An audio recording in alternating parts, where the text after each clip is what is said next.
And we are back with day 20 puzzle. So I just took a little bit of a break, stretched my legs a bit and played the daily Wordle.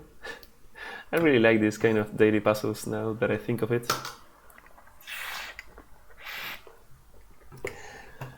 And yeah, let's start doing some of the actual logic of propagating these pulses. So previously we had managed to parse these things. I actually didn't test this with the actual inputs. Let's test it and see if the input has, yeah, okay, it doesn't have anything that breaks, but you know what, I would like to see maybe the flip-flops, no, not the flip-flops, but the conjunctions, maybe see if there is some conjunction with like many inputs or something like that. So let's do a little for loop here for n in, what are we going to iterate? Yeah, the modules. So n in modules values, and just print line the conjunction. Well, we don't know if it is a conjunction, right? So in debug mode, but only if we can use the matches macro here, if n is a module conj, right? Can I use this like this? Probably not. Can I use it like this? Probably yes. Okay. So if we run this now, yeah, look at that. There are some conjunctions that only have one input, and we know that those work like inverters. But we also have some conjunctions that have many inputs. Interesting, like 1, 2, 3, 4, 5, 6, 7, 8 inputs. And that shaking of the screen was my cat that was sleeping under it. And ¿qué pasa, Nakalu? She just woke up startled. Maybe she was having a bad dream or something. ¿Qué pasa? Poor cat. Okay. I think she's all right. And yeah, there's another conjunction here that has even more input modules, like 10. Okay, but none of them is like not connected to anything. So everything on the actual input circuits or whatever is being used. Okay. So now for the pulse propagation logic, what are we going to do? Basically, we're going to push the button that will send an initial pulse to the broadcaster, right? I think so.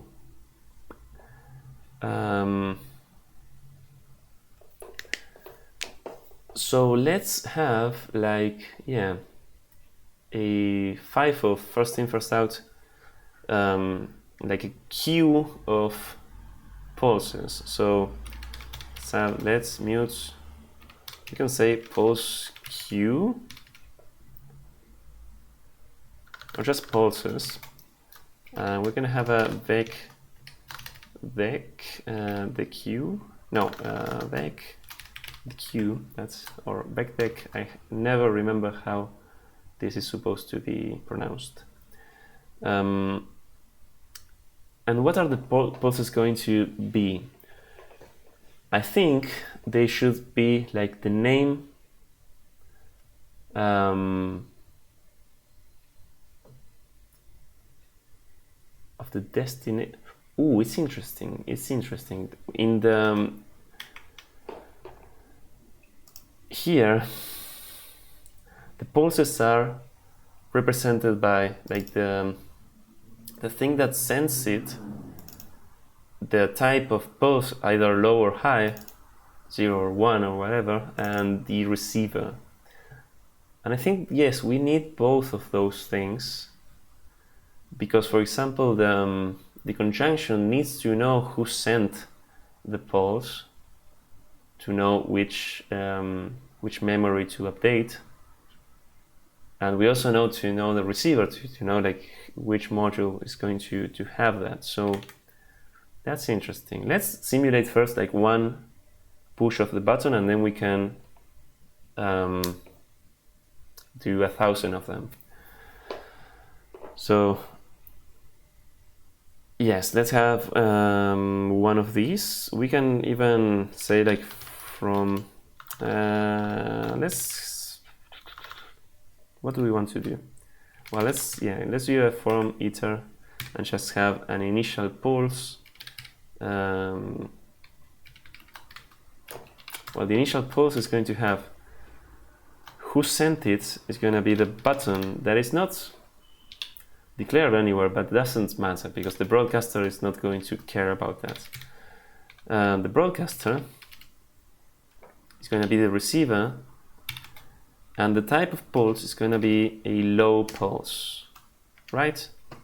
We can have some constants for low and high to be like false and true, but we're just going to do that. Let's just use raw booleans, why not? Okay, and then we're going to like sort of consume these pulses from the like in order. So we're gonna do a typical while loop, while let some pulse be pulses pop front. So we're going to pop from the front and push from the back. That sounded like an innuendo, but it wasn't. So we're going to pop from here, and we're going to, well, let's destructure this thing, call it source, destination, and value. Sure. This pulse. And what are we going to do? Well, we're going to count these pulses also. But I guess for now, one thing that I would like to do is print them. So we're just going to print them as they are printed on the description. Although maybe they're not going to say high-low, they're going to say true or false. But and to the destination, awesome. So this way, since we start also with a pulse, we are also going to count the button pulses, which, if I remember correctly, we need to count. So that's going to be fine. Then this thing sends, like we need to now get the destination module and do something about that. So let's do that, right? Yeah. Let's say let the module that is going to receive this is going to be modules get mute, I think, destination, because that's the guy who's receiving these. Sure. Now, what else do we need? This is like, let's separate a little bit this and comment what this does. Connect conjunctions with their inputs. Okay.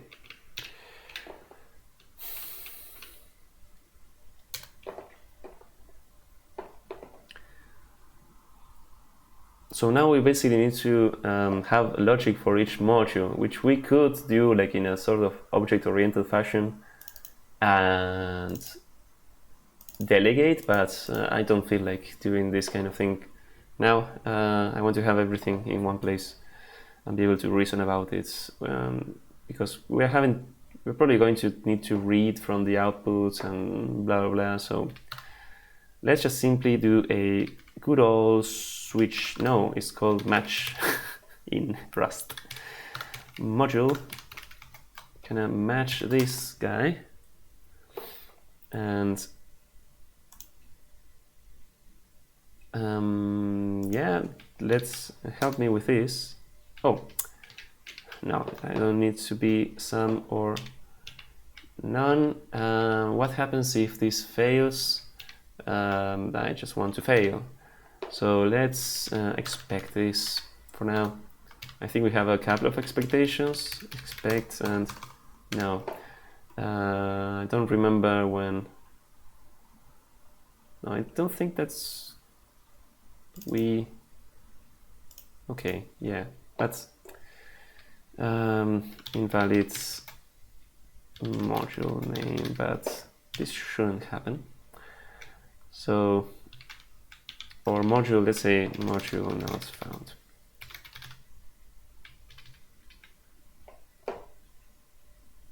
Whatever, that's not the important thing. So now fill in the things. Okay,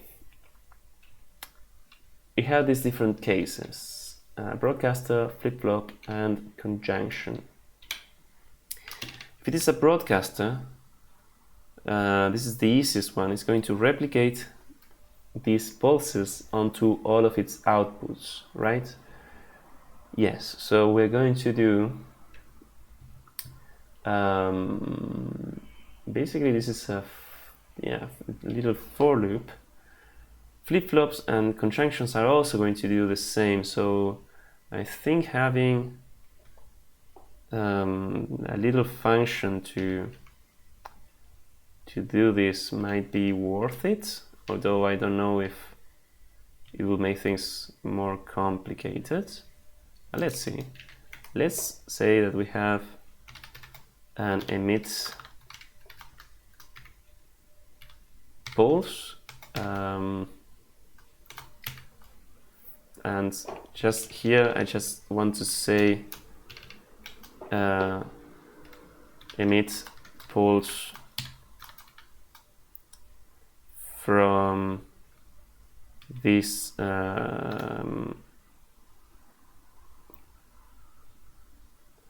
like the name of the broadcaster. Yeah, so this would be like the destination in this case, the destination of this original pulse. So yeah, okay. So emits pulse, what will it do? Well, we'll take a mod name, a module name, and take the outputs of these. So for each, like this is the source pulse source. For each like pulse destination in we read the outputs for this pulse source. Yeah, just take this, right? And we're gonna say, I think this is fine. We're gonna push into these pulses, push back a pulse that is going to be the pulse source, pulse destination. Oh, and we need the value of the pulse. Yes. So pulse source and value. Let's say pulse value, why not? Well, we are already in emit pulse, so maybe all of this is a bit redundant to say, so like the prefixes of pulse thingies. So emit pulse for this name, and the value is the value that we received. So we, and like the broadcaster does this. Cannot mutate the immutable variable emit pulse. Do we need to? Yeah, okay, be mutable, I guess.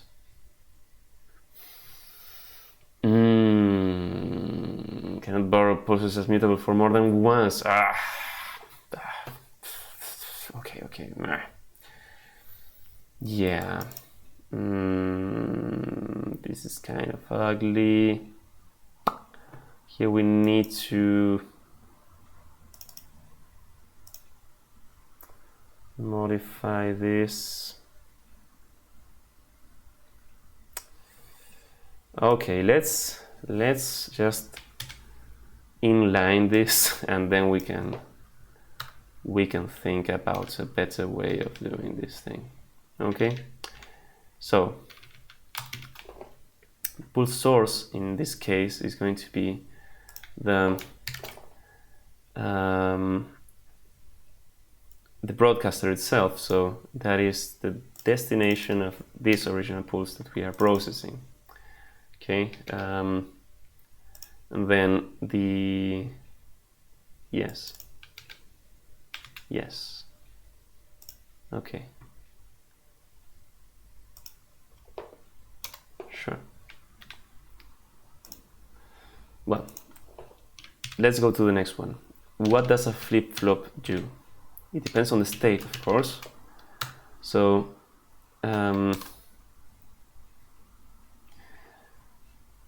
well, if the pulse was high, it won't do anything basically. So only if the pulse was low. So if yeah, maybe it would make sense to say something like have constants for low and high for pulses. So let's actually do that. It's gonna be simple. Low is just a Boolean, right? Low is gonna be false, and high is gonna be true. So we start with, when we start with a low pulse from the button to the broadcaster. Sure. I'm doing this instead of like saying if not value, which I think I would find it a bit confusing. So, okay, if the pulse is low, then we'll do something, which is to flip the flip-flop. So it's state here. What is this? Is this? Yeah, it's a mutable Boolean. So we're gonna flip it. State is gonna be the opposite of what it was, and we are going to emit the pulse of that value of the state, right? If the state changed to high, then we're going to emit a high pulse. So it's basically this for loop in here. Again, the destination like is very much repeated, and I would like to put this in a function, but it will need to receive like the outputs, like it's going to receive a lot of things, and it's kind of dumb.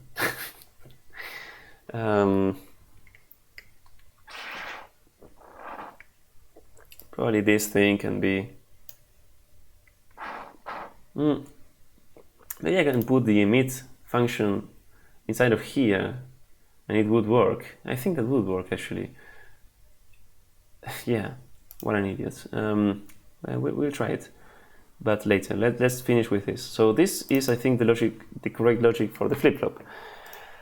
Let's now do the logic for the conjunction, and this will have a memory. So what does the conjunction do?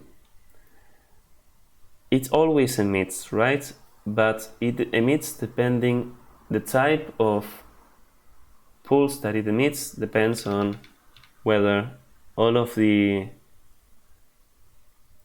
memories, so all of the values, if all of the values were high, it emits a low. Yes, and okay.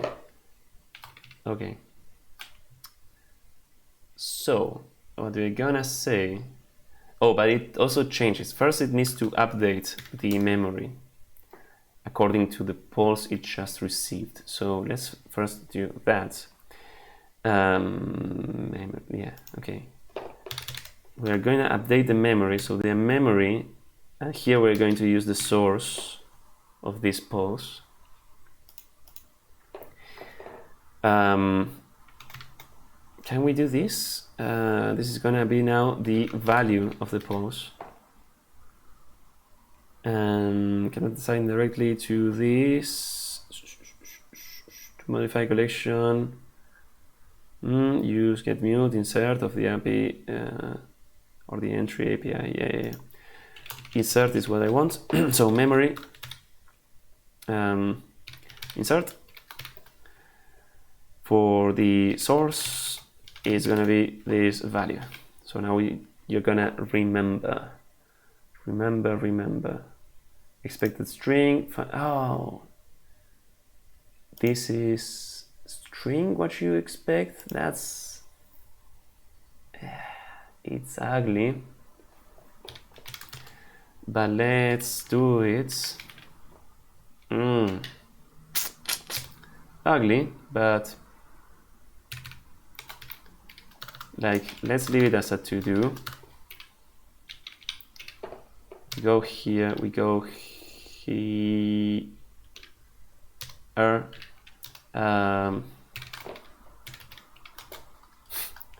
Now I don't want to use, or let's say use string slice instead of owning string,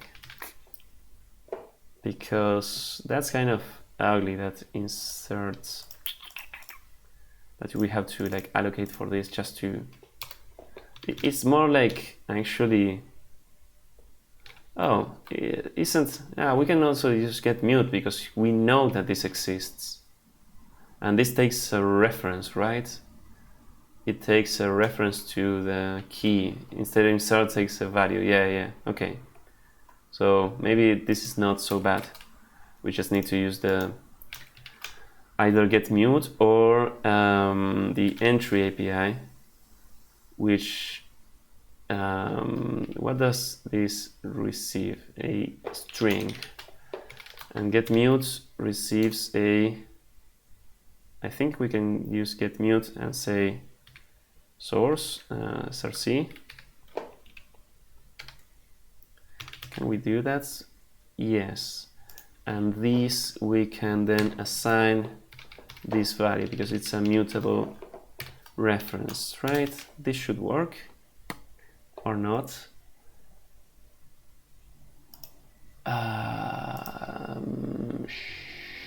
Sure.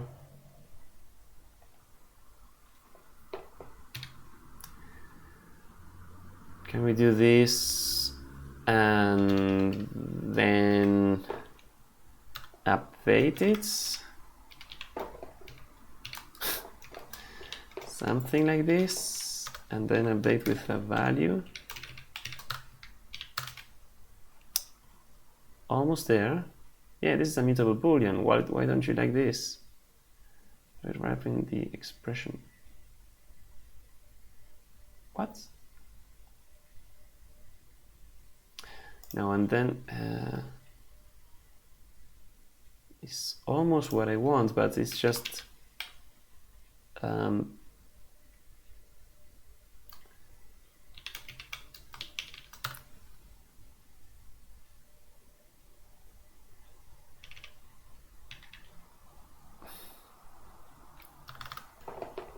then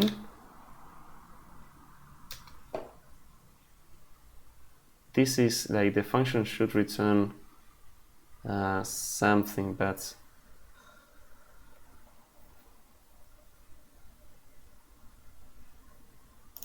yeah, but what if I just want to do something like mutable with this?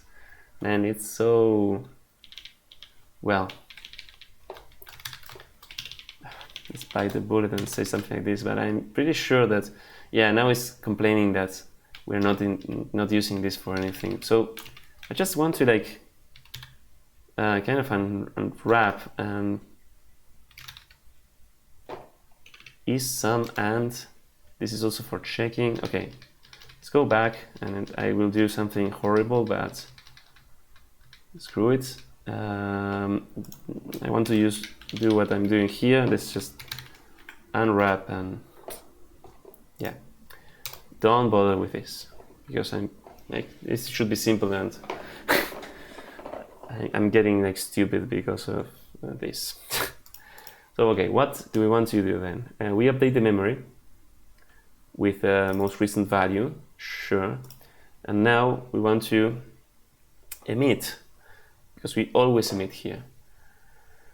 And we are going to emit depending on the value that we emit. It's going to depend on whether all the memories are high. So let's ask mem iterates, and if all of them no, not iter, but all the values in the memory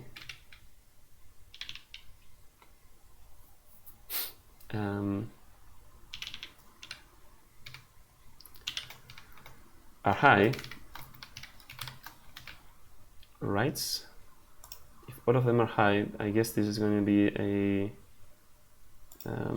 reference, so that's the reference here.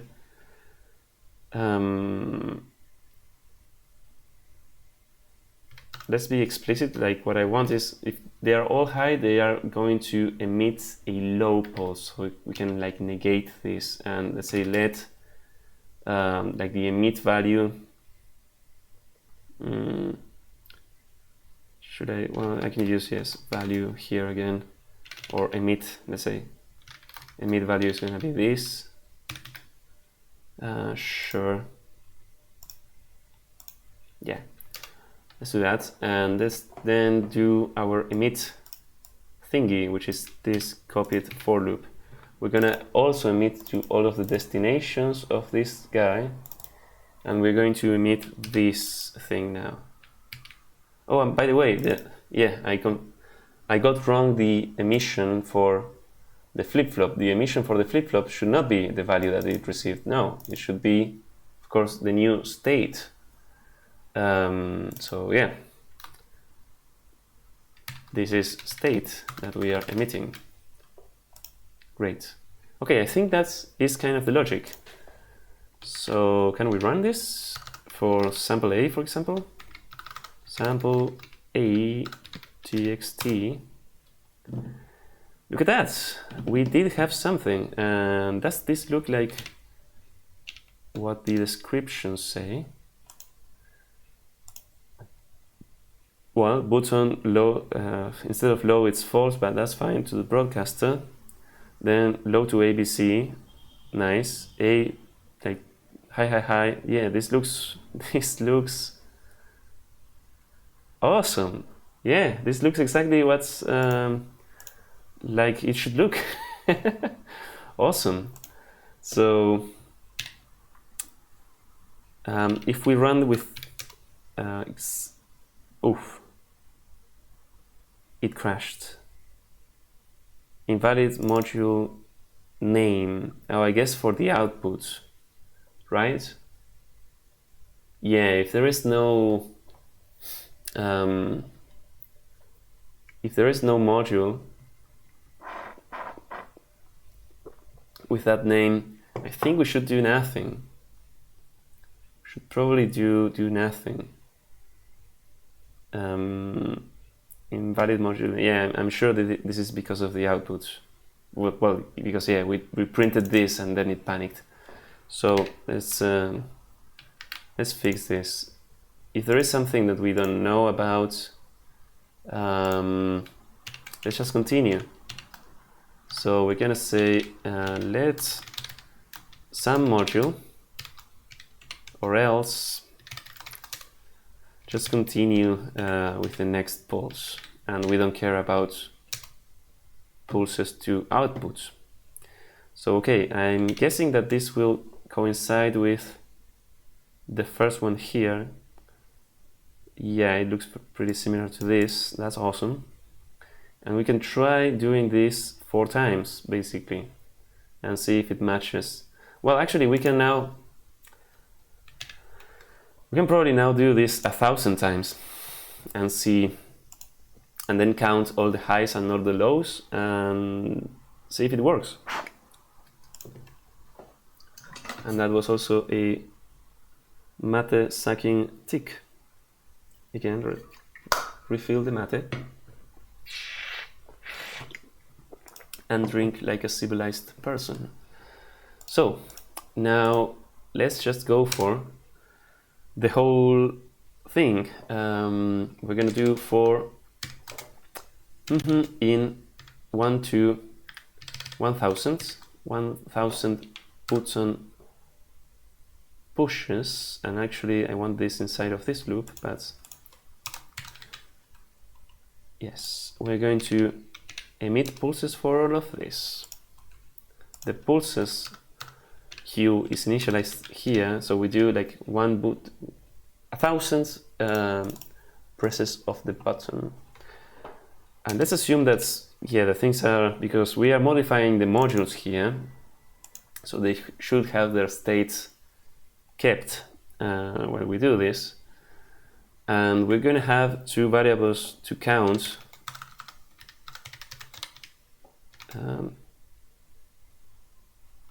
High count and, well, low count. Okay, and when we pop a pulse, well, we can print it, but this will be very noisy with 1,000 of them. So let's simply increment these 2. So how are we going to do that? Well, we can just do an if, right? If value, I guess, equals low. We could say, okay, low count is this, and else it's gonna be high. So, I mean, this is our Boolean, so it's a bit weird to ask it this way, but yeah, don't quite like that. Let's do simply this. I'm not sure about leaving the low and high names for just true and false, but yeah, let's now print. Should I print the actual answer? I think, yeah. Let's print the low count times the high count. And these are going to be I32s, which I think is, well, if it overflows, it overflows. Let's try the sample A first, which, yes, this very much looks like what we expected. Do we have the A20 sample A output? Yes, it was this thing. I'm pretty sure that the number of zeros, they look what they should look. And for the output B, is this the correct answer? It looks like it. So let's simulate the whole thing. We are not doing any kind of cycle detection, but let's see if this is fast enough. And it was. It felt instantaneous and in the debug mode. So is this the correct answer? Yes, it is. Nice. Okay, so actually the pulse simulation was easier to implement than all the parsing and wiring of the conjunction modules. And once again, I forgot to put a stopwatch. I will do this now. I don't know how much this video is taking so far, maybe half an hour. Part 2, ooh, super short part 2. The final machine responsible for moving the sand down to island has a module attached named RX. That's the name of a register. The machine turns on when a single low pulse is sent to RX. We set all modules to their default states, waiting for all pulses to be fully handled after each button press. What is the fewest number of button presses required to deliver a single low pulse to the module RX? Oof, okay. Nice. How much will it be? Maybe this is a giant number. I'm kind of expecting so, because we saw that in the input there were so many flip-flops. So there are, how many was there? Like 48 flip-flops. And we also saw that there were some conjunctions with many inputs. So that also means like many possible states. So it might be the case that the states, you know, the possible arrangement of states for this finite state machine, because it's a finite state machine, like flip-flops can be either on or off, and each conjunction can be on or off for each of its inputs. It's probably super high, like 48 is already 2 to the 48, which is a pretty big number, and the conjunctions also have. So if this is any kind of like counter or something, and we need like something to get, well, we need Rx to receive a low pulse, right? So we don't know, like maybe this will take a freakishly long amount of time, or maybe not. So what should we do? I think let's first try to cheese it and modify this part 1 to just get the answer of part 2. So I'm going to add this answer to our answers file, answers.txt, and say day 20 be this. And if we now check all, well, the 2 examples, yeah, everything is passing. That's great. And these has this thing commented out. Sure. I think I will commit this as it is and say add day 20 part 1 solution. And now let's try to do the simplest thing to get the answer to part 2. So we are actually going to count this and say this is like the button push. Let's start counting at 0 actually, at 1, sorry, because this is the first. Well, we can start at 0, like normal people, like actual programmers.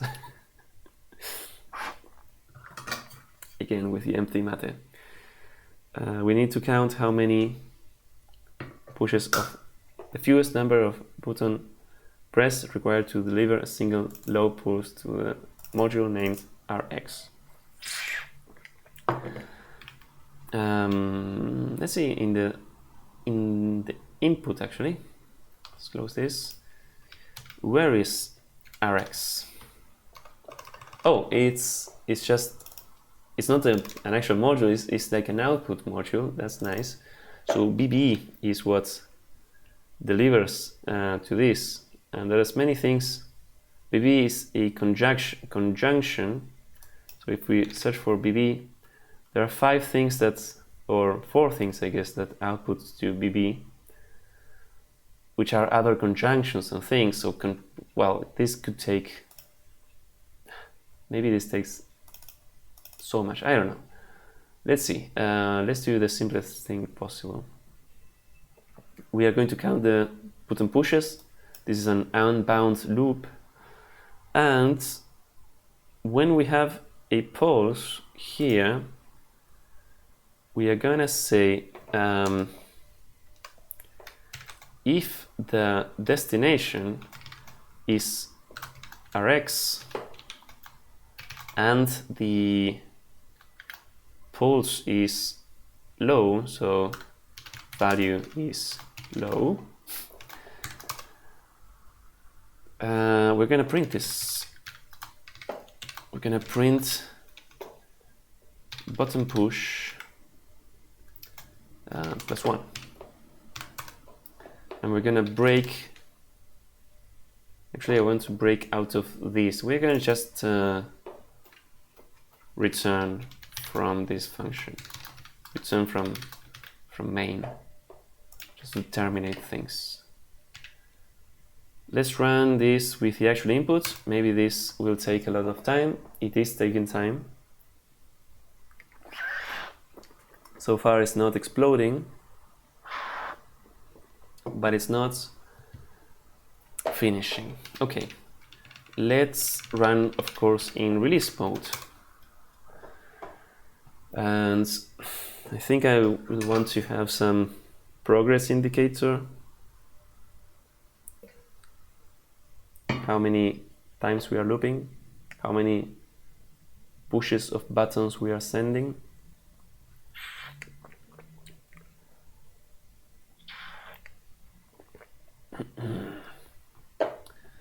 Yeah, okay, let's do that. Let's actually start I said start at 0, but let's start at 1, and you know, we can just print this thing directly. And also we can do an if button push mod, let's say every, we know that 1,000 is easy, so let's say every million, maybe this is a bit too much, but every million, let's print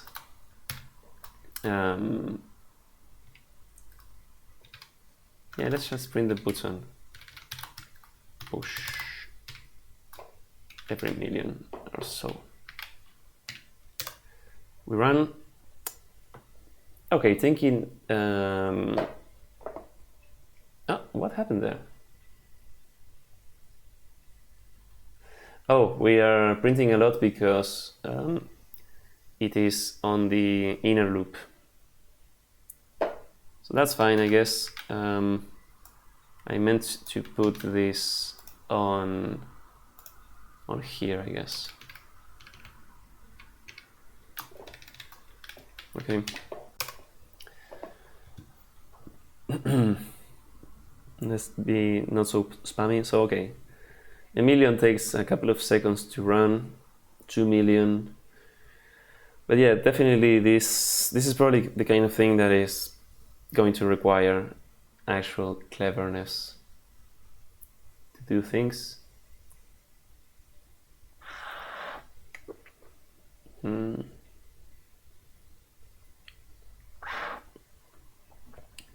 So we sort of know from the input that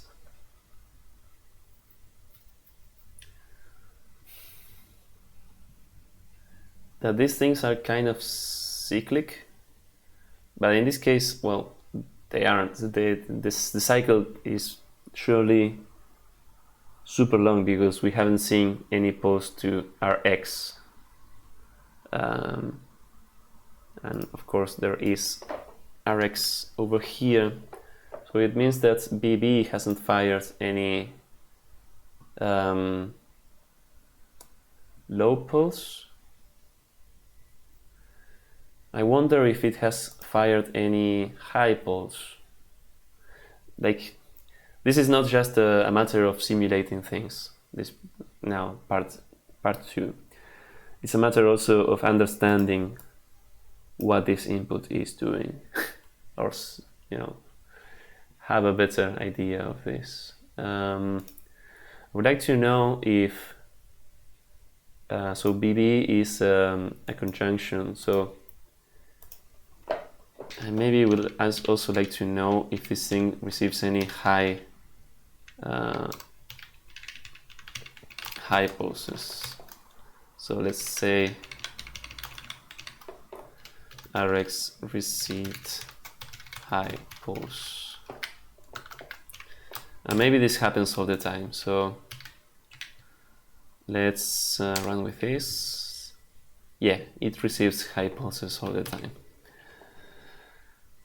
So the thing is, when does it receive? The first time that it receives a low pulse, and it's going to be when all of its inputs are high, have sent a high pulse. Then in that case, it's a NAND, and so it will. So we have to do some understanding of what this is, and that's beautiful.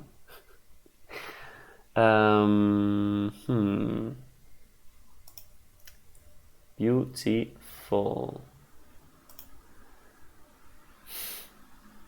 So okay, let's get rid of this. Put this thing to run again. Maybe, hopefully,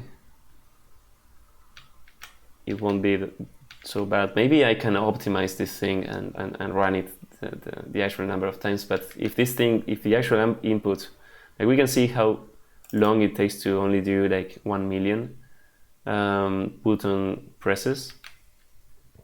So even if we optimize this, 100-fold, which I think it won't be, like, would be completely impossible to do, or very, very difficult to me to do so.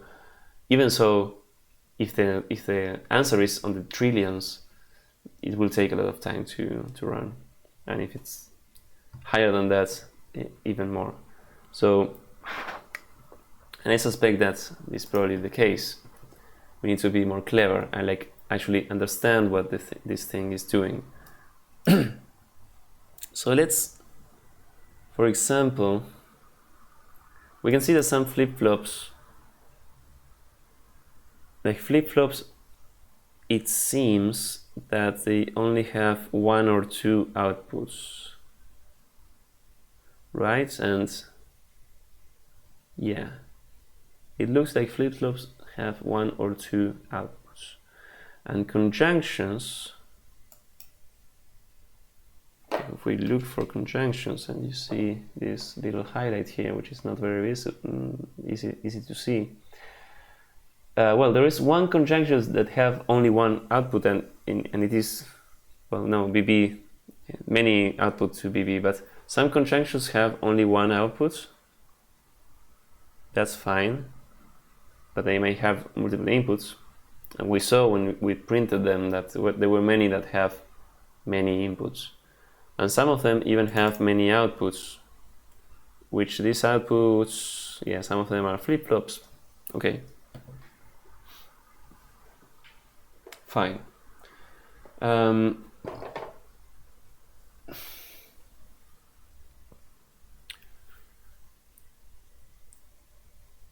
What can we do about this? I think that the clever thing to do, like we saw in the little examples, that they quickly looped. When you get to start with the same states for your inputs for all your modules, that's a complete cycle. We know that isn't the case. We haven't reached a case for this. We are already on the 38 million, and we haven't got a low pulse to Rx. But I guess we could try to find like partial cycles or something like that.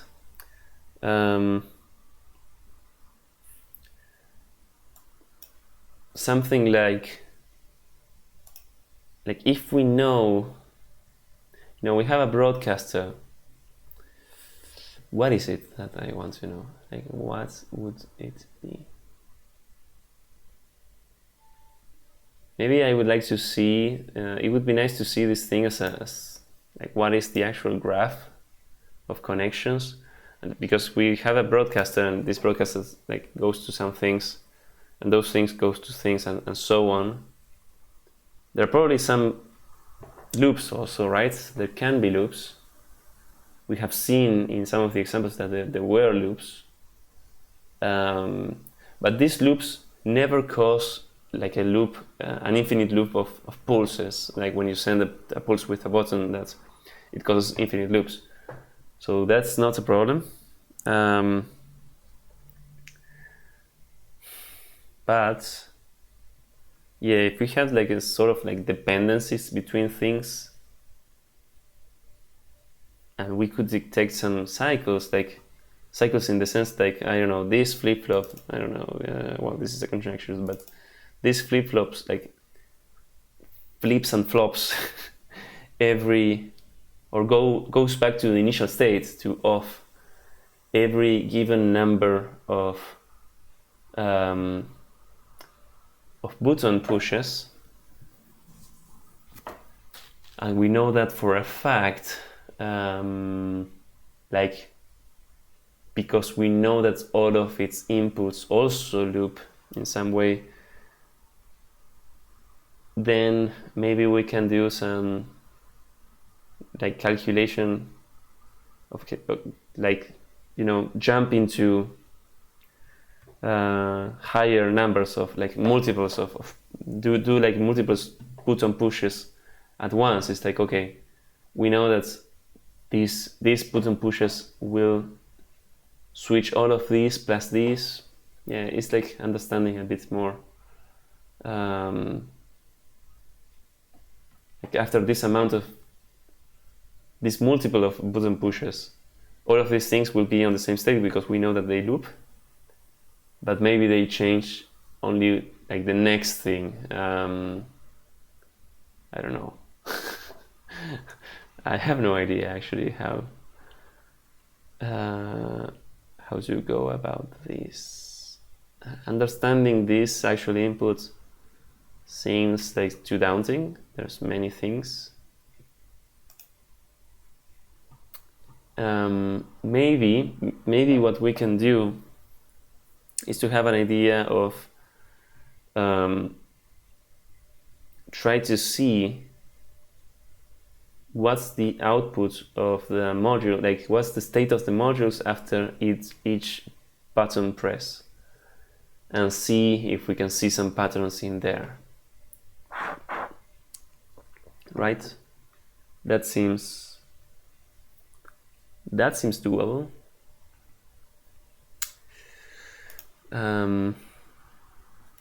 So we do have like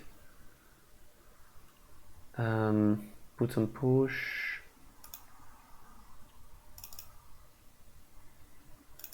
We have the modules accessed by their names, and then also the outputs accessed by this little, but their names also.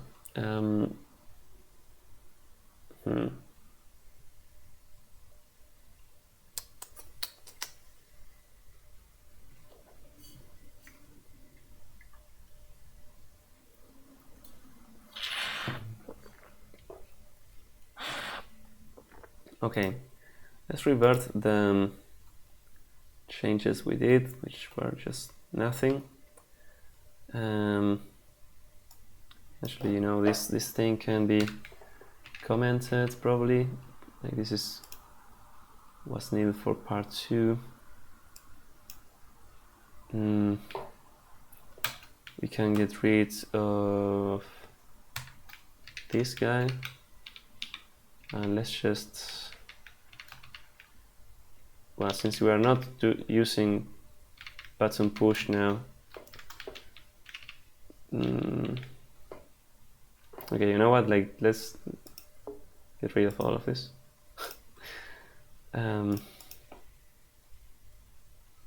Did I want to do that? I don't think I did.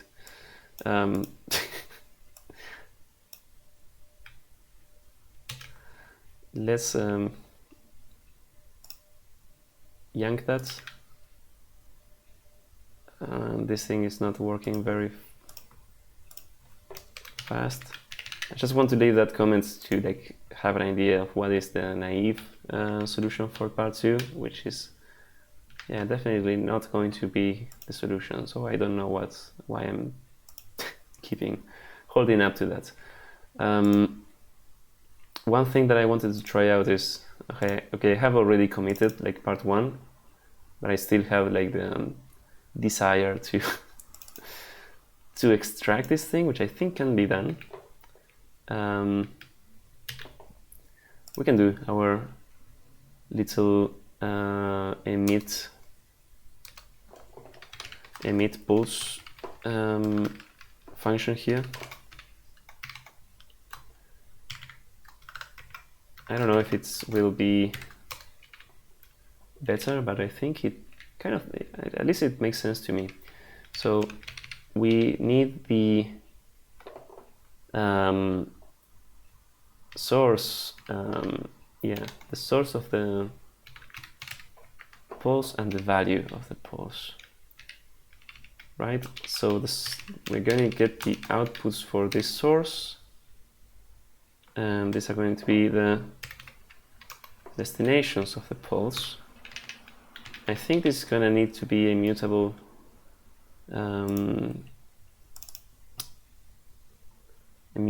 closure, but we shall see.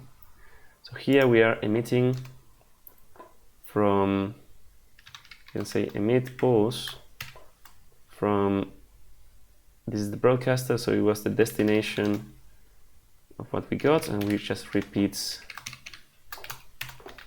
the thing itself, like the pulse itself.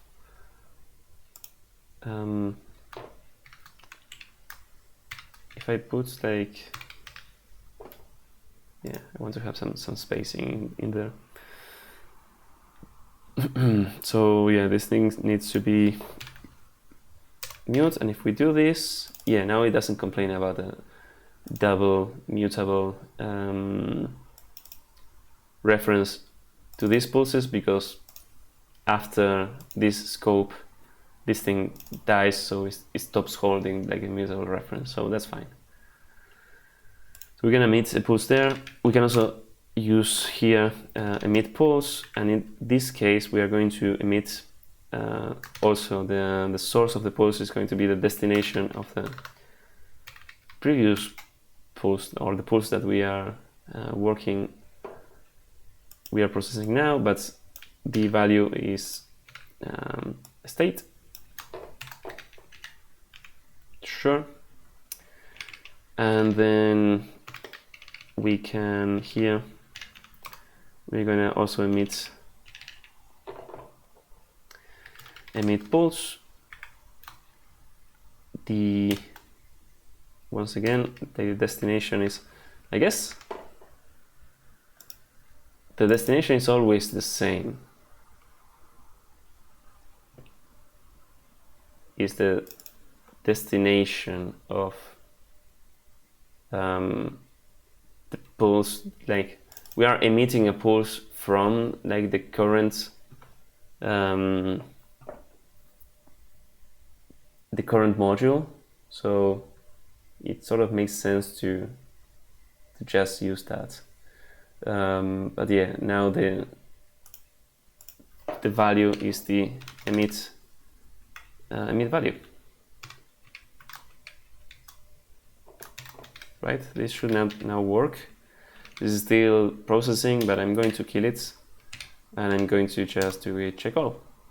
Oh, no, we did break things. Great. The samples for day 20 also don't pass, so it's panicking at these? What? How did we screw it up? So actually, like, if we stash this and try to check all, okay.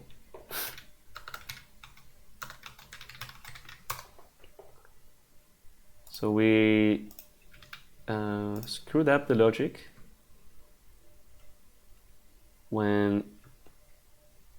just this. This little extraction. What did we do wrong here? Emit pulse from this. So we were accessing these outputs by these names. We were always using the destination on these outputs, right?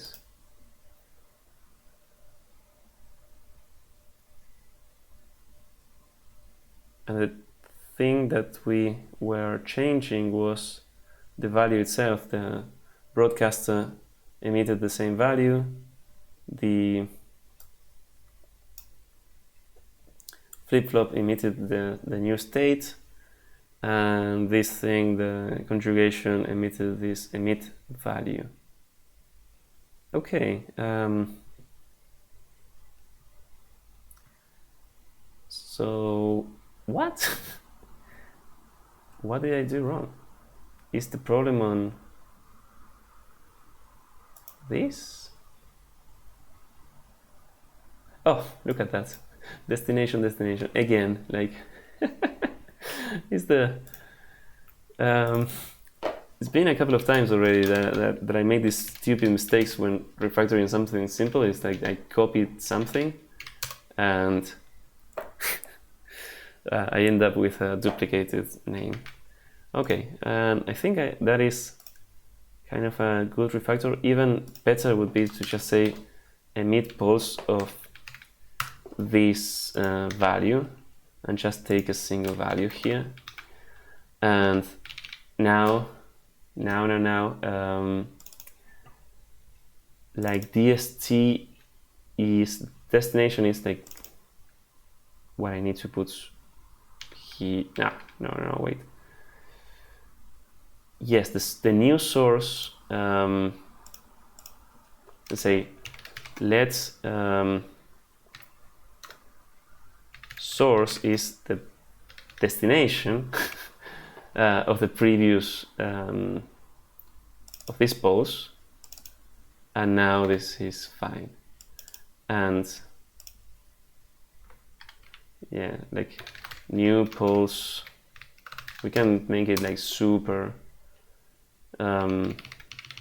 explicit here to not shadow the variable. So a new pulse destination. Okay, maybe it's better to like the new pulse source is the previous thing destination, and yeah, and we are going to do this. Sure. Great. And now it should still be passing. Yes, it is. Great. So now this code, like the main logic, this of part one is so much simpler. If it is a broadcaster, we're going to just emit this value. Yeah, it's now much better. This thing about yeah, this is pretty ugly. Is there a better way? I'm almost sure that there should be, but the entry API takes yeah, this won't work, right? Because it expects a string. Yeah, we can do a conversion there, but and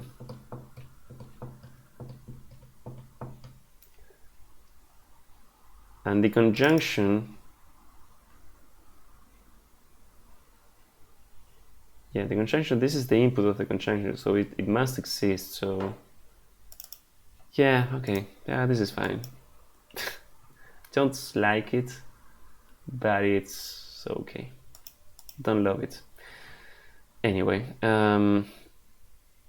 okay, yeah, I think that this is sort of a better shape for part one. I'm actually going to remove this because it doesn't make sense for it to exist.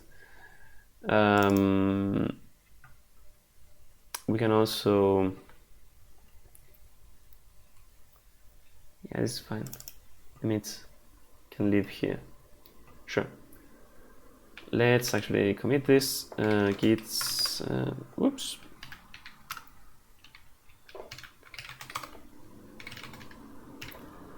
Commit all. Day 20 extracts init pulse function. Okay, great. And for part 2, I don't think I am in like the right mental space to tackle part 2 of this puzzle. I think I would have to like meditate on it and think about.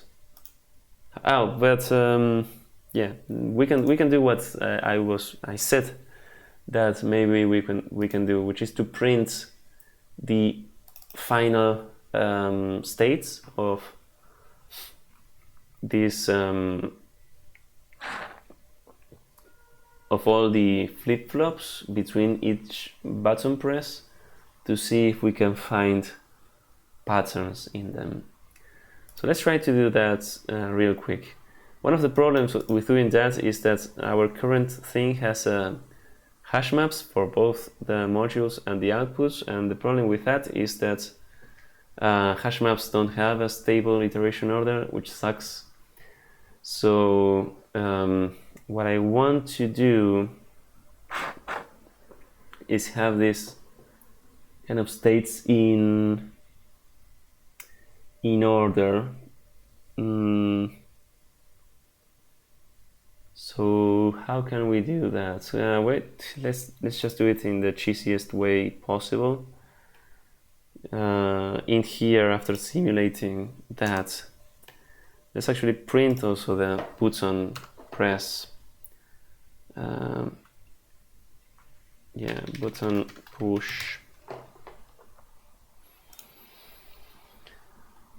What are we going to do? Basically, we can have the modules and like sort them and print their state, right? We can do that. We can do that. Let's do like let flip-flops is gonna be modules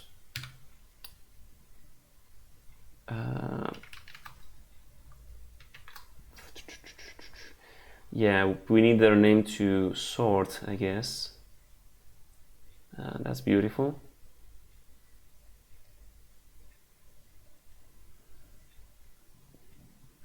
Yeah, let's just have the sorted modules, and we're just going to iterate over this and just collect into a little vec. Okay, so this will have our string keys and values. So then we're going to, let's have this be mutable.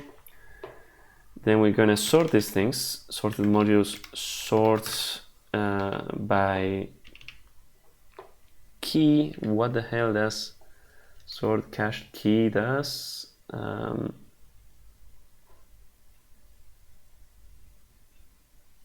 Does this thing come from itertools or something?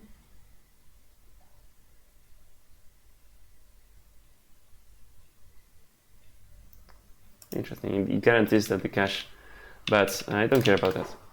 Sort by.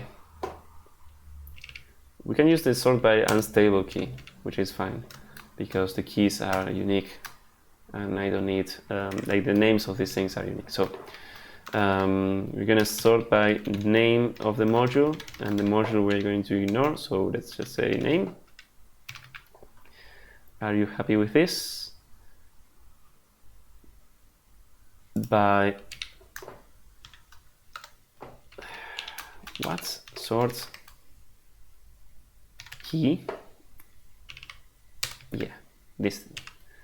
Okay, and this is lifetime blah blah blah. Can you, okay, with that you're happy. Awesome. I don't want to think about lifetimes, so now you should be sorted.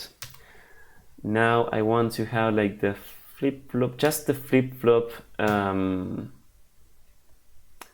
the flip-flop bits basically. So let's do directly print line. Let's say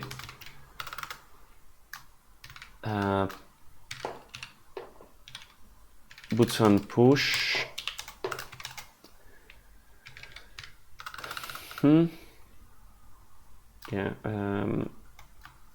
flip-flops is going to be, we're gonna debug print the sorted modules, and we're gonna filter iter and filter map.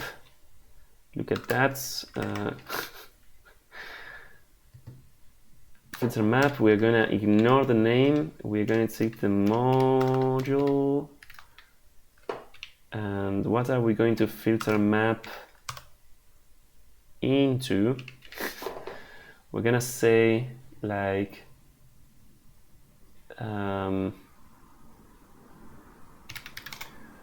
let's so module here is a little double reference to module. Great. We're gonna say let's module, we're gonna extract basically the flip-flops, right? Module flip-flop state be the, basically if, yeah, this is what I want to say, if let blah blah be the module, then we're gonna have the state. That's what I want to map to. We're gonna have some state because this is a filter map. Otherwise, we're gonna have none, and that means just filter out the flip-flops and get their state. Okay, so does this compile? How does this compile? Like, I'm not collecting into anything. Can I just print this? That's something new. If we run with the inputs, woohoo! Well, today I learned that, what the hell am I printing here? We are what? Let's actually print one of the samples, sample A, which is simple because it always ends. Oh, it's printing the. Yeah, it's debug printing the iterator itself, but sure, we want to actually collect these things. So where in here, I think, let's just say collect into a vec. Okay, and actually I don't want true or false, we want to state as a byte. So just say can you convert into something? What's your problem with this? Class between types.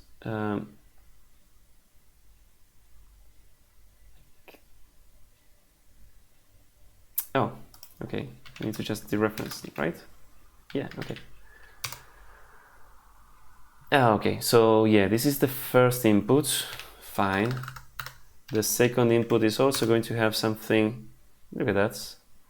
The flippy floppies. Great. But the actual inputs, they are long things. So let's run it in this console or in that terminal. Beautiful matrix of zeros and ones. So let's go to the beginning. Maybe I should print just 100 of them. They are mostly zeros and some ones at the beginning. Then they all turn into zeros, it looks like, but a single one. Actually, there are a couple of ones here. This is not simple to read at all. And we also will have like the flip-flops and the conjunctions. So let's maybe, instead of printing the flip-flops, let's do the same but printing the conjunctions. Maybe we can see something more interesting there, because there are few of them. There are fewer of them, and they are just fewer. So let's print the conjunctions, and actually it's a conjunction that will trigger the Rx condition, like false, in part 2. So we are more interested in those, I guess. So let's print the conjunction. So we're gonna do the same, but filter out the conj thingies, and here we want the memories, and we are going to, the memories are also this is gonna be ugly. The memories are also hash maps.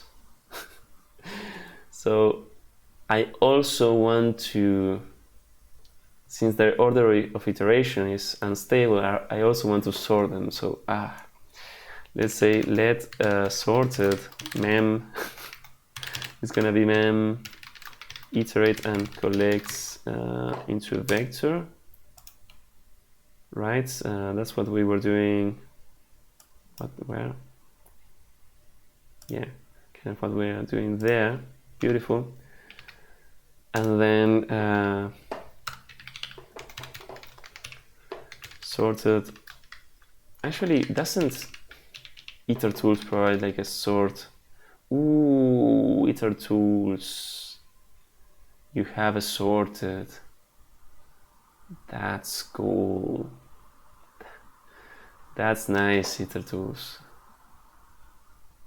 Sort all iterate elements. This consumes and uses a slice method and returns. Yeah.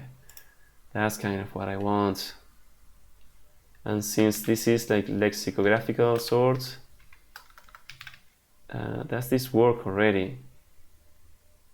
Yes, because this thing is just strings and bools, and they know how to sort themselves. That's awesome. That's awesome. Okay, so we're gonna have this, and actually we want to just have the bools. So let's do sorted map, and we're gonna have the name, which we are going to ignore, and the value, which we are going to just say value as u32, and then we're going to collect this into a vector, and we are just going to say vals, and let's filter map into these guys. Look at that. You don't want this because your reference, the reference here.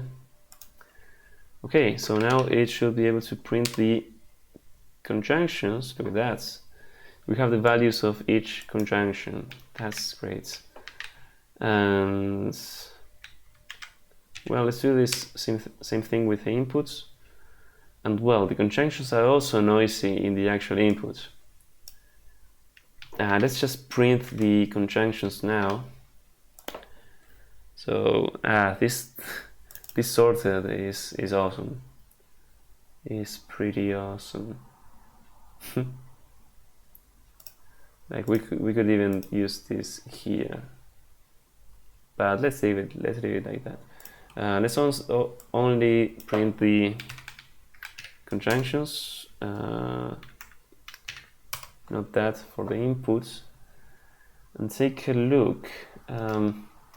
Maybe it would be nice to know which conjunction is the one that's outputs to Rx. So Rx here, it was the BB conjunction, BB, and BB has 1, 2, 3, 4 inputs. So BB could be this, or no, that is the only one. This is BB. And it's all zeros. And that's bad. Right? Because it's all zeros after 1,000. 1,000 iterations is nothing in comparison to the millions that we have already simulated and saw that they don't print. They don't emit any low pulse. So these things had to be all ones in order to emit one pulse for Rx, as I understand it. And well, after 1,000, we don't see anything. But after, like, we can also see, like, if we scroll here, we kind of see some patterns in, like, this one, for example. All these zeros are kind of stable, and there is some, there's an alternating 0, 1 over here. So you can see that there seems to be some longer patterns. Yeah. Look at this. There are 4 ones here and 4 zeros and 4 ones and 4 zeros. So there are things that kind of work like counter, like bits on a clock counter. So, which is one of the easiest kind of things to implement, like with a sequence of flip-flops arranged in a way like you can have a very simple counter, and that's how like electronic clocks work. Like they have a very fast thing that emits pulses and at a very regular interval, and a sequence of flip-flops that they are all chained, and you get, I don't know, a thing that emits a pulse every, I don't know how many times a second. They got kind of divided, and then you have a clock, like a stable clock that emits pulses every second, and you have an electronic clock. There is one of these conjunctions that actually changes a lot. This last one with a lot of, which is the bigger one, with the biggest amount of inputs, it seems like it's varying a lot, or at least a lot more than these others that seem more stable. And the one that we are interested in doesn't change at all. Like at all.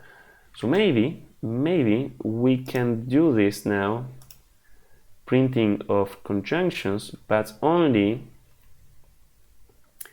on the button pushes that are like multiples of a million. So let's do that. Let's go back to our unbounded loop and ask if the button push is a multiple of a million. Then we're gonna do this beautiful prints, and actually this sorting, let's also put it there so we don't we can move even the commented thing in here. So yeah, only on so let's not do the sorting on every button push. So if we run this now, it's going to take a little bit between cycles. My head is on the way, but we know that last conch is not very interesting, only the first one, and even after 5 million cycles, this guy doesn't change, not even 1 bit. And I say that literally, like not even 1 bit is a 1 here. This one is getting all of the ones set at some point, it seems. So the other ones are changing, but there must be like some of these bits that never get, like maybe one of these needs to be like all ones to activate some other thing. Look at this. This was all zeros in here, and now there's a bunch of ones. This one seems to be kind of a counter.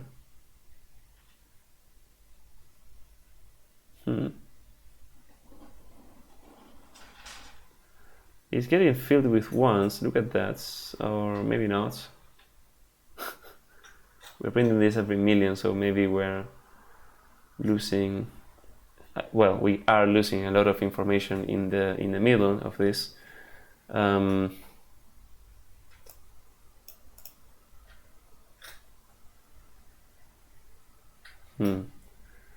But this one, that one with 4 inputs, is never changing. Or I mean, at some point it will change. That's the premise of the puzzle, but it's not changing anytime soon or fast enough. And this can all be like very multiplicative things. So even if we see 1 bit flip here, the others might take exponentially longer to flip. So,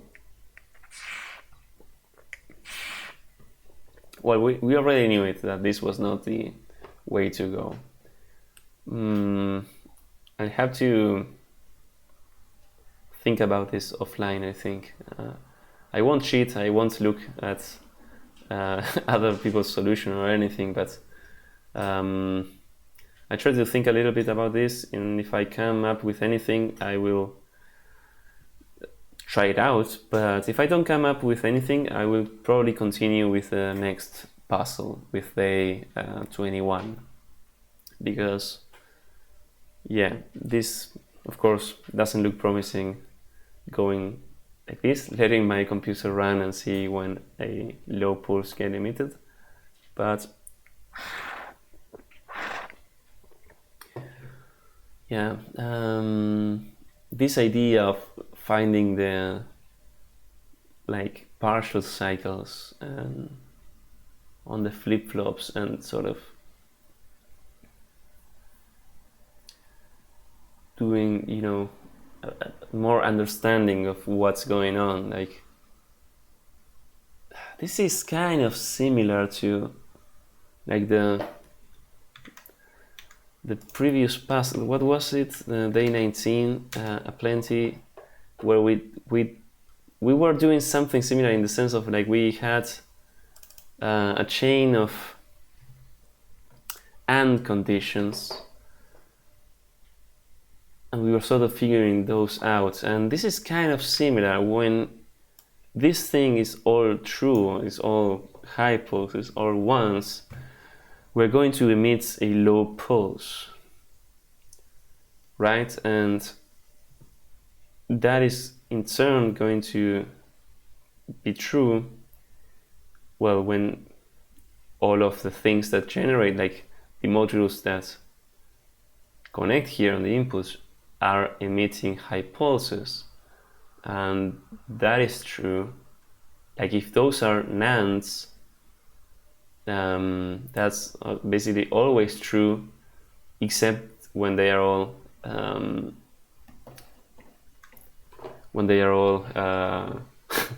how do I say,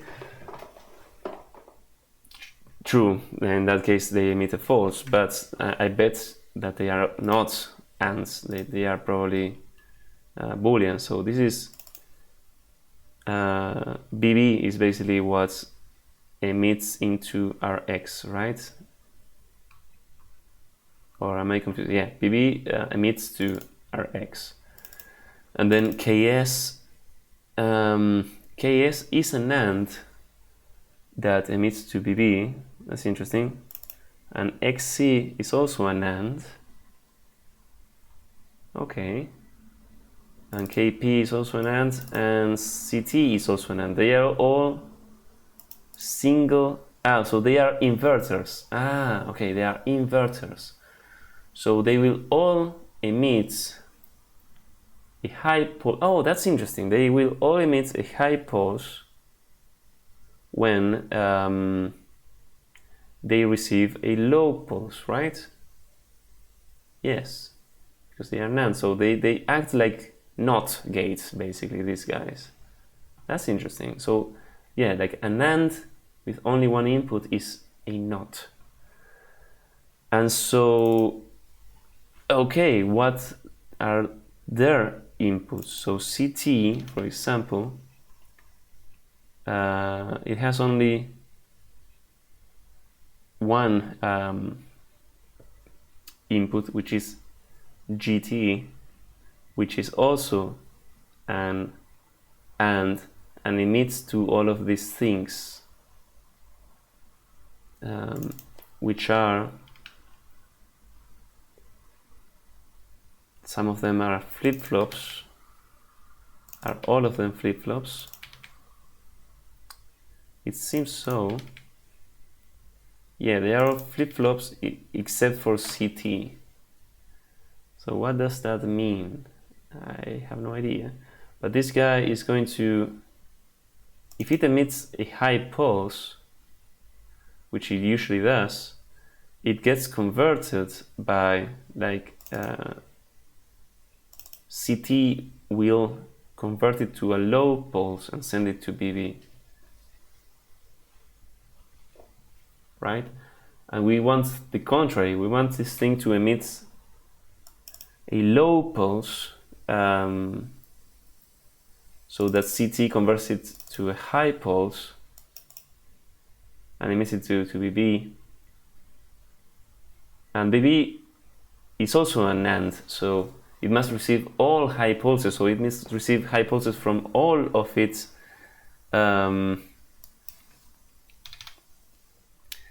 inputs, and all of its inputs are NANDs. So that's also kind of a condition there. Like it's a conjugation of many conditions, and MS is also okay. So I bet these are all like this, right? So BB, how many ANDs did we have? It was like 9, right? Yeah, there are 9.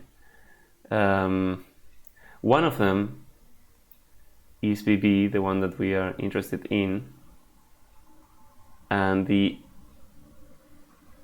then all the others, BB outputs to RX. Then we have 4 of them, KS, XC, and CT, KB. Yeah, those 4 all emit to BB with only one output, so they are all inverters. They are all inverters, and their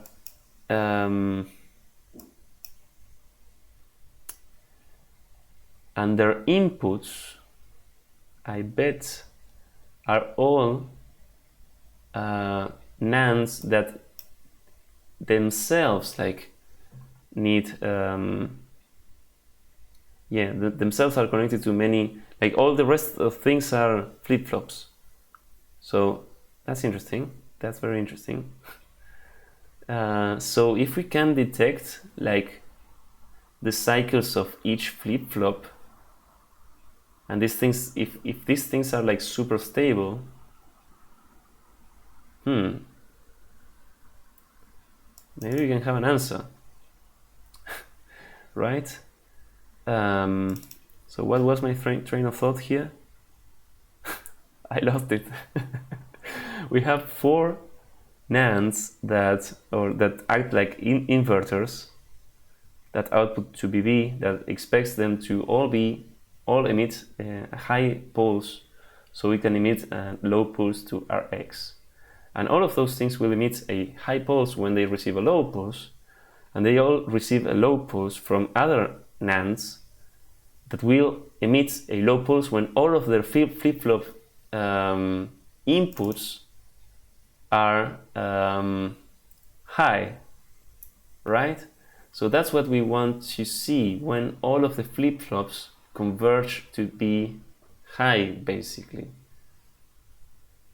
Right? That's kind of a thing, I think.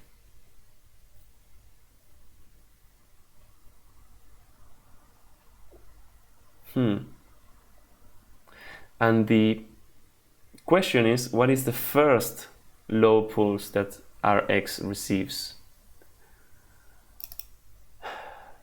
Okay, so I just want to check. Yeah, it looks like this is one of the things that outputs to BB, and it is an output of a large conjunction. This is another one, and it's an output of a large conjunction, and not of anything else. This is another one that outputs to BB, and it's also an output of a large conjunction. And by the way, using this very useful thing about the editor that highlights words. I find this thing to be crucial, it seems. XC is also an output of a not so large, but okay, 4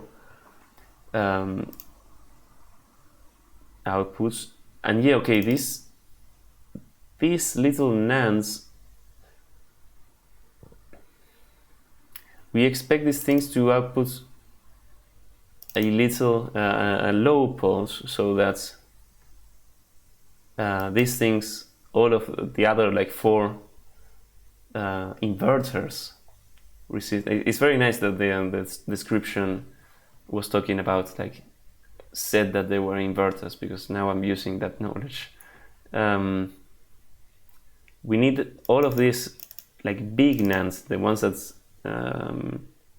have many inputs and many outputs, because these others have only one input and one output, basically. Yeah, the output is BB and their input is like a large NAND, but they themselves only have one input and one output, so they are a very simple inverter. Yes, and so that basically means we need all of these things all the inputs to one of these to be true. So I'm sort of tempted to say, without more analysis than this, but basically that we want every flip-flop to be true at the same time, or to be on. And in that case, they will all emit a high pulse. All of these NANDs will emit, like the big NANDs, will emit a low pulse that will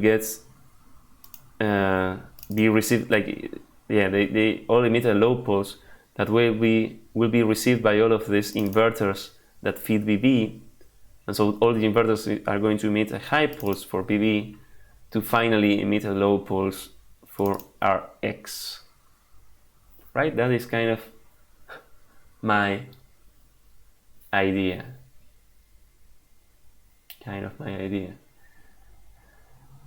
So maybe we can detect what is the first time, like how many times it takes for every flip-flop to flip to be on, right? Kind of like that. And they're probably like very different names, but very different values. But can we cheese that? Can we know the thing? Like after a button push, I guess. Maybe we have already seen, because we saw these are the conjunctions. This is still running. We have run 210 million button pushes, and we still haven't seen. I guess that we still haven't seen. I think I commented that code, right? Yeah, I commented that code, so maybe we have seen it and we just didn't end the simulation. I don't think that's likely, but it is possible. But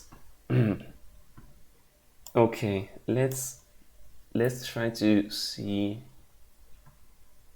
that. So what do I want to see?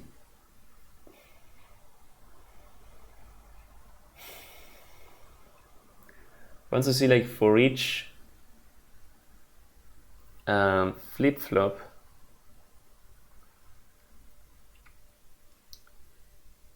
when it changes to be on, if it's the first time that it was on, right?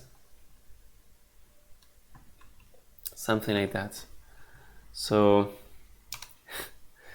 let's have something very ugly here. So flip-flops first times or debuts is going to be a hash map, just a hash map with the name of the flip-flop and just the button push at which they became on for the first time. So when they had their first time, basically. So yeah, let's also keep this loop unbound. And here on the flip-flop, the low pulse is the only thing that can change their state. And let's say here, after they have emitted the pulse, if their state, well, if they are on, so their state is true, then we're going to check this flip-flop debuts. So we're gonna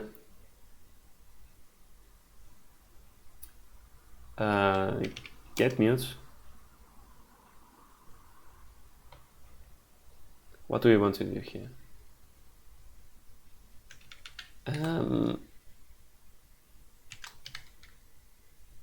If it contains key, well, if it doesn't contain key, that's what I'm interested in. The key is the flip-flop names, which is in turn the destination, basically. If it contains key, just if it doesn't, then it's the first time for this flip-flop. So let's say flip-flop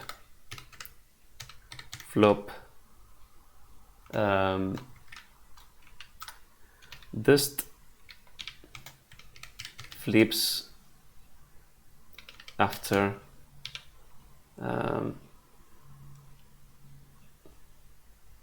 and here we just say the button push, basically, or first flips on button push this, and then actually we can just use a hash set for this, right? So we can just ask if it contains this. If it doesn't contain, we do this, and we flip-flop debuts, we're going to insert into it, right? We insert dust. And all of this is complaining because can be collapsed for what? Collapse nested. What are okay. Yeah, if it's on, yeah, okay, collapse it, yeah. If it's on and thanks Clippy, that was nice. That was nice. So with this we might be able to see when the different flip-flops flip for the first time. And of course this needs to be imported. I didn't do that, sorry. And it is. So let's see.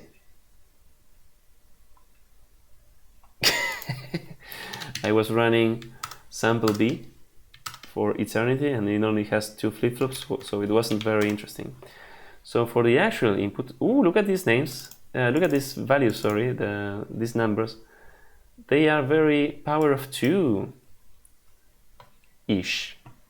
right? And are these all the flip-flops? I don't know. We can print known flip-flops, known flip-flops are, how many of them do we know? Well, it is flip-flop debuts length, and the the formatter just gives up when you have a long line sometimes, so it just gave up there, trying to Again, I run it with a sample. I don't know how I'm doing that, but okay. After a while, we have 47 known flip-flops, but wasn't there 48 known flip-flops on the inputs? So flip-flop symbol, it is. They are 48 flip-flops. There is one rebellious flip-flop over here, and they all flip to true pretty fast, like after 2048. So yeah, 2 to the 11 is their loop, but there is one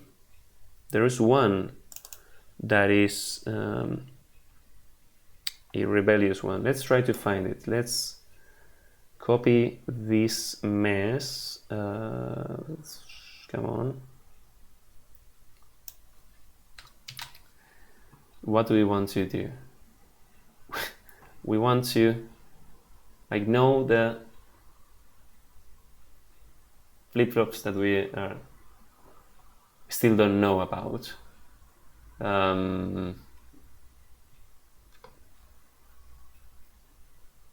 Can we do it with? I was just thinking of doing some sed or something like that.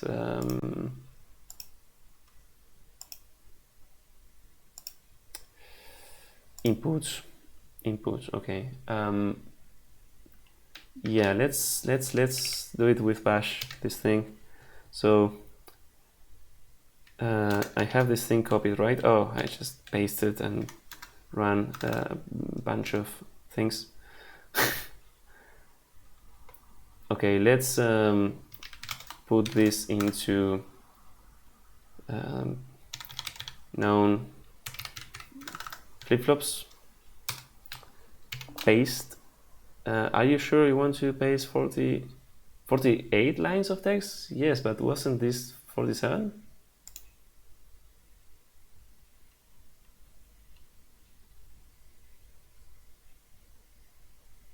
Flips. Oh wait, no, they were 47. End of file. They were 47. I thought. Yeah, I'm inserting after. I'm an idiot. They were 47. So we know the loops of all of these flip-flops. Okay. So we know that all of, well, not the loops actually. We know the first time they switched to true, but I bet you that on, like, many of them turn to true on this on 2048. Let's print that button push, shall we? So if the button push is 2048, let's print the flippy floppies and the conches, why not, and see how they look. Let's move this up. So the flip-flops are definitely not all true at this time, but many of them, at least, well, 4 of them got to be on for the first time. There's 1, 2, 3, 4. Only 4 of them are on. These all the other ones are off. So okay, interesting. Well,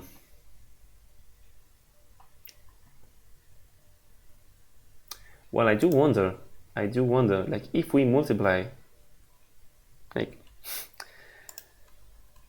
if we just multiply all of these numbers together, like if this is, well, this is not the loop.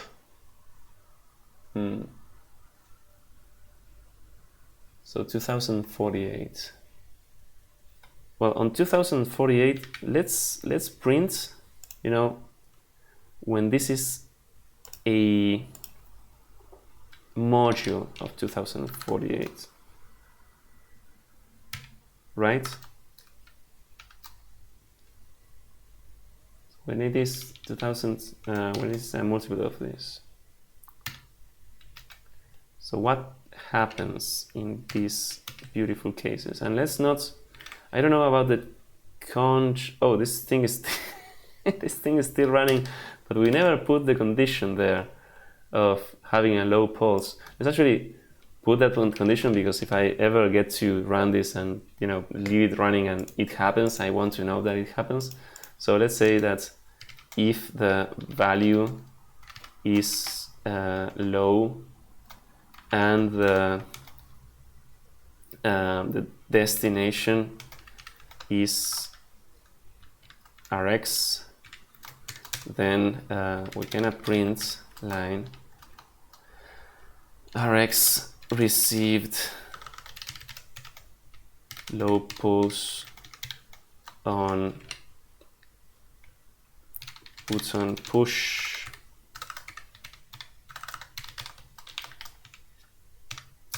we can just return from the main function.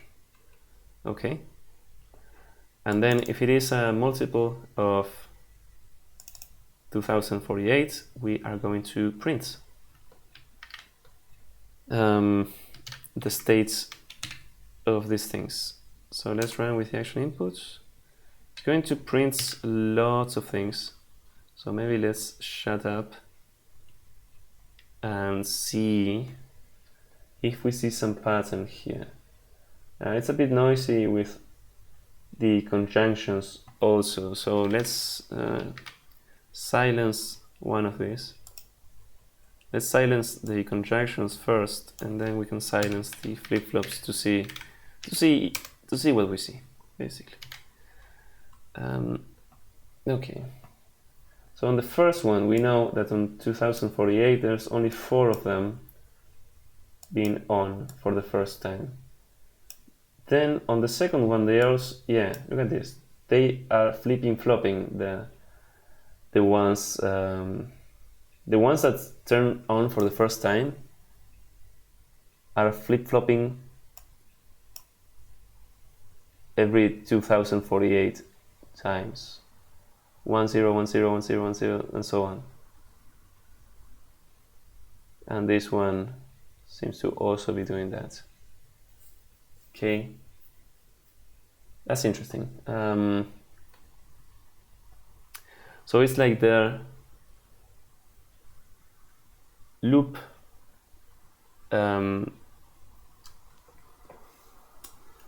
their cycle time seems to be 496 for this one, the longest ones. So if we, like, what happens if we multiply all of this together? The cycle time,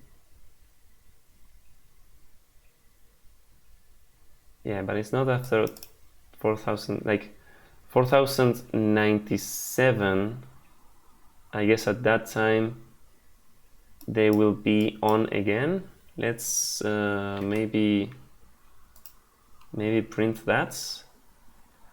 So let's print these things when it's a multiple of 2048, or when it is a multiple of 2048 plus 1.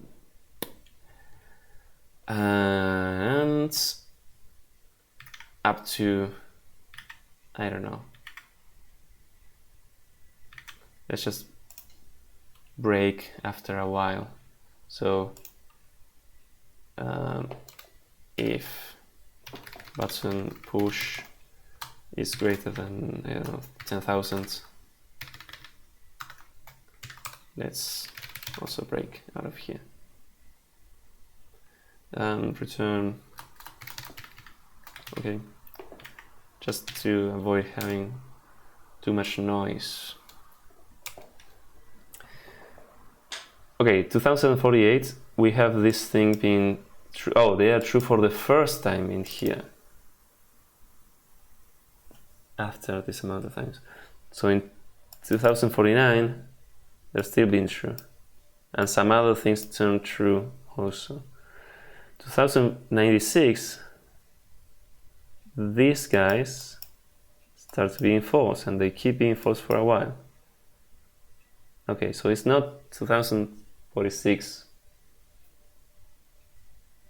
plus, yeah, okay, 2046 is like their cycle time, right? They become 0 again, so that is their cycle time. But the first time that they turn true is basically half their cycle time plus 1. Half their cycle time plus 1. So that's what we need to multiply some way? Like half the cycle times of all the flip-flops plus 1? So that they are all true at the same time? I don't know. Let's try it out, actually. We know that after 2048, so yeah, I don't know. So we can do this. We know that we are already breaking. So in here we can do, let's say, I don't know, part 2, YOLO. I don't know, I'm just, I cannot even type. Winging it. It's gonna be flip-flop debuts. We want to iterate over them. We want to map them. They are just oh, we are not storing their values, right? We should store the values. So okay, let's go back to being a hash map. Let's go back to being a hash map. Let's go back to asking if it has key. And let's start inserting dist and button push. What we are inserting here is basically half of their cycle time. 2048 for the biggest ones. And sure, we're gonna have that. And then we're gonna have, well, I want their values, I don't care about the keys. And what do I want to do with these values? Multiplying them all together, I don't think that's gonna be the answer. My intuition kind of says this plus 1 and just make the product. Actually, my intuition says that this is not going to be the correct answer because, like,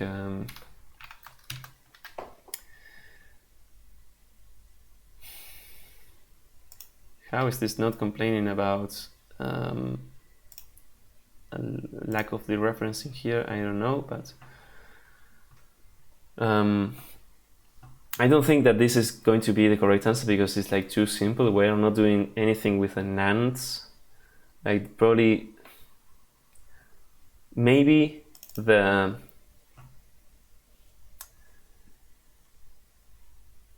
maybe if, you know, after this amount of times, like if all the flip-flops are true,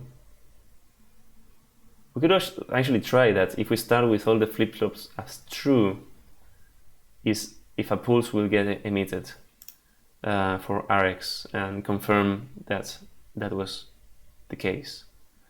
Yeah, that would be an interesting thing to experiment. But let's try to run this and see what gets printed. Flip-flops, blah, blah, blah. Oh, I think I am, yeah, I'm returning from this. I don't want to do that. I just want to break more nicely. And for example, part 2, winging it. Is this, can this be the correct answer? Look at that number, it's pretty big. No, your answer is too high. Oh, okay, yeah, okay, that is to be expected. It is too high. So yeah, and it also doesn't make sense to multiply these numbers like that, to be honest. It doesn't make sense to do that. It's kind of like the whole cycle time. So let's go back to this. Like the whole cycle time for this is 4096, right? They go back to being zeros there. So they have the cycle time of everyone is basically double than what we have calculated. We know that this answer was too high though. We know that it was too high. So, well, luckily it was too high because it was a giant number. We were never going to reach this by running this simulation. I don't know how many is looks in the quadrillions or something.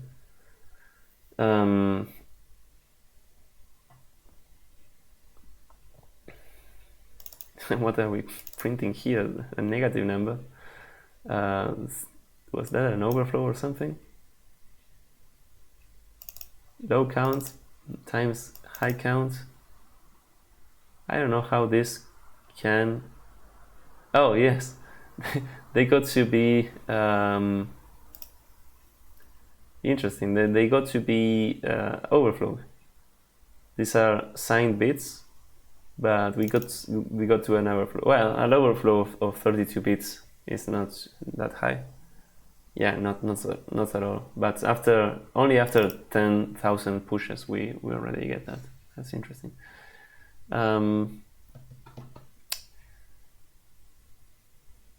Okay.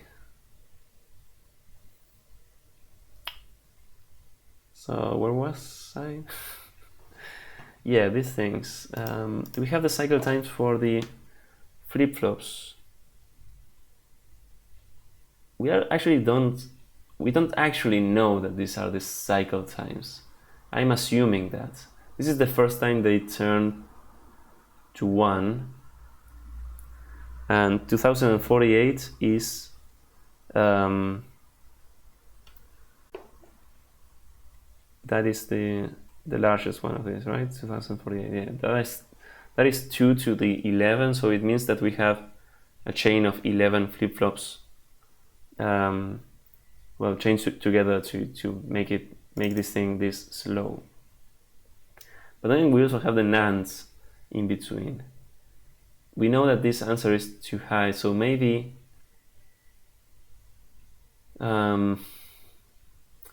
maybe it would be interesting to know what is the cycle time of the NANDs instead of the flip-flops. That would be interesting, actually. Do we reach that? Because we can have a very similar code to this. Flip-flop debuts, we can use it like for the NANDs also, the same thing. So this is when the flip-flops turn on. For the NANDs, let's say that if the emit value is low, that means that all of their inputs were high. And actually, I don't care about the inverter NANDs, but well, it's just a one-time thing. But if the emit values are low and and the flip-flop debut doesn't contain this key, then we are also going to, we're going to do the same. The unknown flip-flops is another thing, but let's say conch, conch this emits low on button push this thing, and we can not print this thing. Yeah, well, let's print it just to, we know that there are 9 nands, and one of them is for sure not going to, so we are interested in 8 of them basically.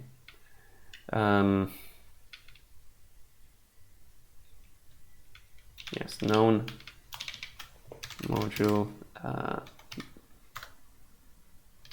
cycles like this. Okay, this is when it emits a low. Yes, and let's turn off this break. Let's also turn off this printing because it's gonna be too noisy. And if we run with this input, okay, we do get some conscious emitting, and this conch, let's take a look at them. This is XD, so mother lover outputs to XD, and XL also outputs, and BJ. There are some funny acronyms here, and MV. Well, a lot of things outputs to this XD, and at some point this guy is outputting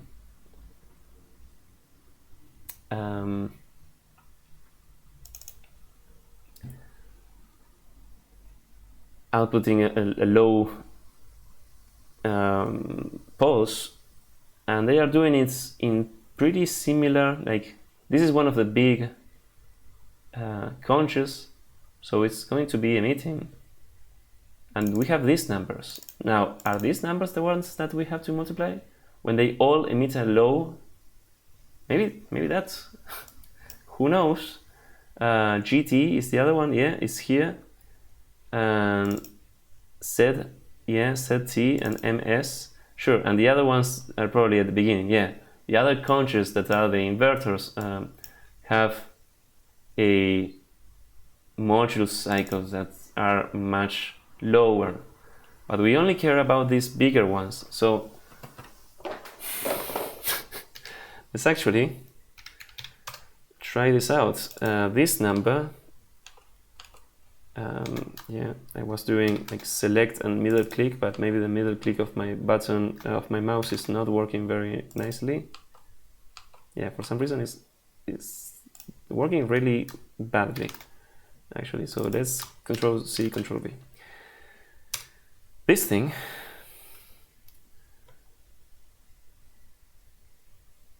oh, I have no idea if these things are primes. So let's actually, this is probably not the correct answer, but let's just try it. Yes. Fuck yes. They were primes. Awesome. I think so. I have no idea actually. How is this the correct answer? I cannot really explain. You know, this was just winging the shit out of this thing, but we have the answer. We have the answer for part 2. I have no idea. Let's let's see the calendar. Now we have a sandfall of sand into our Waterworld. What a nice movie that was. our island is being filled with sand, which will be able to, with which it will be able to filter water and provide water. So we are on the last, the last final track, or the last, I don't know how is the expression, but we are near the end, only 5 days to go, and this answer, man, like, why is this answer the correct one? I don't know, but we got it. We got it. I don't know, like, how to explain this, but okay, all of this, it had a logic, right? All of this conch emit a low pulse on this time and on this amount of button pushes. And so when that happens, what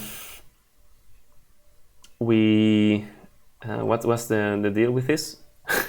We know that all of these guys are emitting a low pulse, and so all of the converter or the inverter conches that are that all of them feed this BB thing, will receive a low pulse, they emit a high pulse, and then finally BB is the one that emits to Rx. And so yeah, we could code all of that logic, like saying, okay, this thing, but we sort of have analyzed what this thing does, and basically we need to know when all of these conch that have like many inputs, when we know that what is their first low pulse, we then multiply all of those together and we will have the answer. And that's how we got the answer, by doing it like manually here. And well, that was the show, I think. I don't really feel like modifying this code to actually get the answer right now. I feel my brain is a bit toasted, but we did get the freaking answer, and it was glorious, I think. So I will leave the refactoring of this I don't think that I could make like generic code that can detect, I don't know,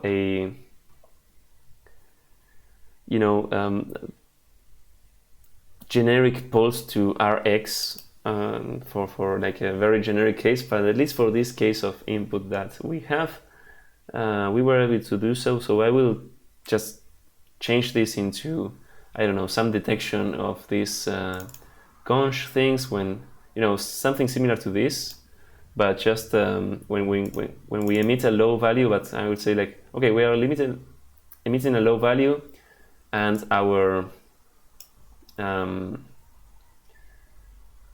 inputs, like we have many inputs in our memory size is greater than 1, so we know that we are one of these important conches, and so then I'm going to keep some variable to multiply with or something, and just then have answer to as a very ad hoc thing for these pulses. Actually, I'm a bit curious about where did this come from. I think I pasted something, or I don't know what happened there, but yeah, we have these numbers. Let's keep them here. There's something wrong with my terminal here, so let's run IRB again. Okay, what I want to do, oh yeah, there is something about IRB, like printing the suggestion that is messing everything, so I will kill the terminal and start again. Luckily they have history, so I don't know if now it got unfucked, but let's require what I want to do. I want to require prime This is Ruby now. We are no longer in Rust. And I want to ask if these guys are primes, which is my suspicion. Is this thing prime? Yes, it is. And we are losing our scroll back for some reason, but let's actually remember if I can program in Ruby, make this and ask if all of these are prime. And I think this was, yeah, they are all prime. Awesome. So it also means that if we make their products, no, not. If we fold with multiplication, so if we multiply them together, undefined method, how was fold called? Inject? Yeah, okay, we multiply them all together, we have the answer that we know of. I don't know why the scroll back is being screwed. Maybe this is a problem with the terminal of VS Code. So here, if we ask for the prime division, right? How do we select this? Tab? Yeah, tab completion works.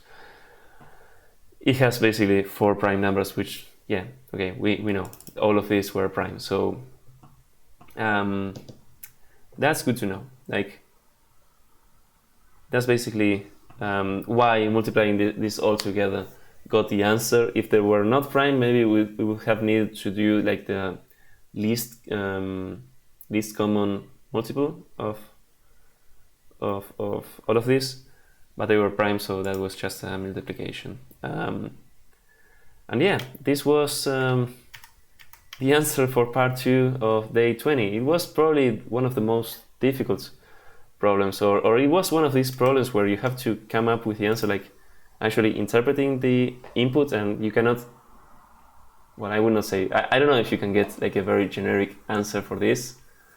Probably you can, like, you know, this only consists of flip-flops and nands, so I guess you can probably make some calculation, analyzing the input and seeing how these things connect, and make a giant expression and say, okay, yeah, this is, you know, when this thing will emit a true for the first time or false for the first time, whatever. But I can't do this, and not right now. But it's one of these things that can be solved by like an ad hoc analysis of the input and say, okay, these things are true. This is the shape of this thing. So if we do this and this and this, we get the answer. And I don't know if I like these kind of things because they are so like tricky to get, but of course they are satisfying when you finally get it. So that was the case for today, and I'm already tired. So as usual, if you have been, thanks for watching, and see you later on day 21. Bye bye.